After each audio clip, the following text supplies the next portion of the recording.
क्या ये महोत्सव का समय जब हम ये कहते हैं कि देश में निरंतर वैक्सीनेशन की दर पिछले 10 दिनों में घटी है?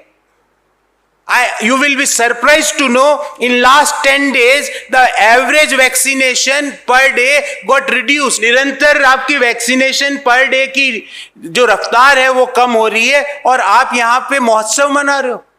क्या ये महोत्सव का समय जब 1 जनवरी से लेके आज तक डीजल में 29%, 29% हाइक हुई है सिर्फ 10 महीने में, 9.5 महीनों में, और पेट्रोल में 27% प्राइस हाइक हुई है। मैं पूछना चाहता हूं, ऐसा कौन सा व्यक्ति है, ऐसा कौन सा व्यापार है सिवाय 2 लोगों के व्यापारों के अलावा जिसने पिछले 9.5 महीनों में 27% की जिसमें आय की वृद्धि हुई हो, जिसमें 29% की आय में वृद्धि हुई हो? ऐसा कौन सा व्यापार है, ऐसा कौन सा व्यक्ति है जिसके वेतन में पिछले 9.5 महीनों में 29% आय में वृद्धि हुई हो? पर हमारे पेट्रोल और डीजल के दाम पिछले 9.5 महीनों में डीजल में 29% की वृद्धि हुई है, पेट्रोल में 27% की वृद्धि हुई है, और हम यहां पे पोस्टर लगा रहे हैं थैंक यू फलाना जी।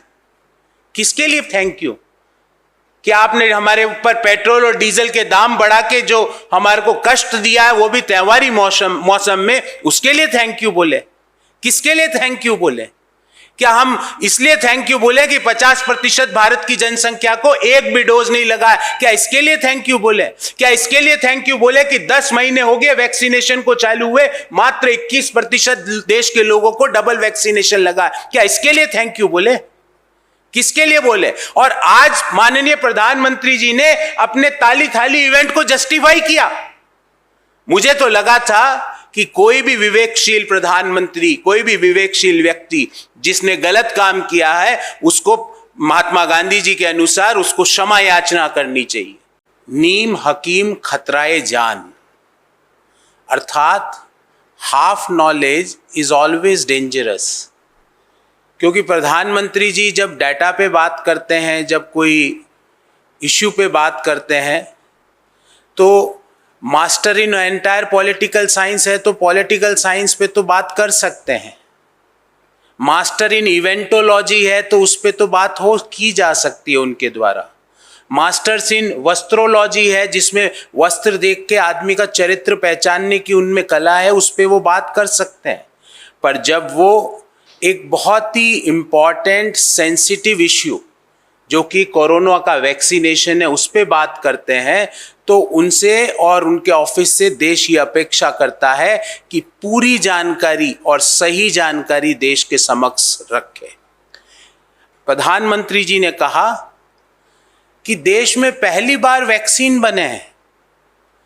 साथियों, मैं ये मानता हूं कि इससे बड़ा भारत की वैज्ञानिक कम्युनिटी, भारत के रिसर्चर्स, भारत की फार्मा इंडस्ट्री, भारत के डॉक्टर्स, भारत के कोरोना वॉरियर्स, भारत के नर्सेज, इससे बड़ा इनका अपमान नहीं किया जा सकता। जहां पर दुनिया का वैक्सीन बनता है उस देश के फार्मा इंडस्ट्री और रिसर्चर्स के लिए प्रधानमंत्री जी ने बोला पहली बार ये हो रहा है। हमें डर लग रहा था कि हमें नहीं आता है। प्रधानमंत्री जी, मैं आपको याद दिलाना चाहता हूं कि 1962 में ट्यूबरकुलोसिस कंट्रोल प्रोग्राम भारत में सबसे पहले शुरू किया गया। 1975 में 20 पॉइंट प्रोग्राम के तहत वैक्सीनेशन चालू की गई। 1985 में यूनिवर्सल इम्यूनाइजेशन प्रोग्राम भारत की सरकार ने शुरू किया। 1986 में immunisation as a part of national technology mission Bharat की सरकार ने शुरू किया। लेप्रेसी इरेडिकेशन प्रोग्राम, कुष्ठ रोग इरेडिकेशन प्रोग्राम 1986 में चालू हुआ और 2011 में देश की पहली वैक्सीन नीति बनी।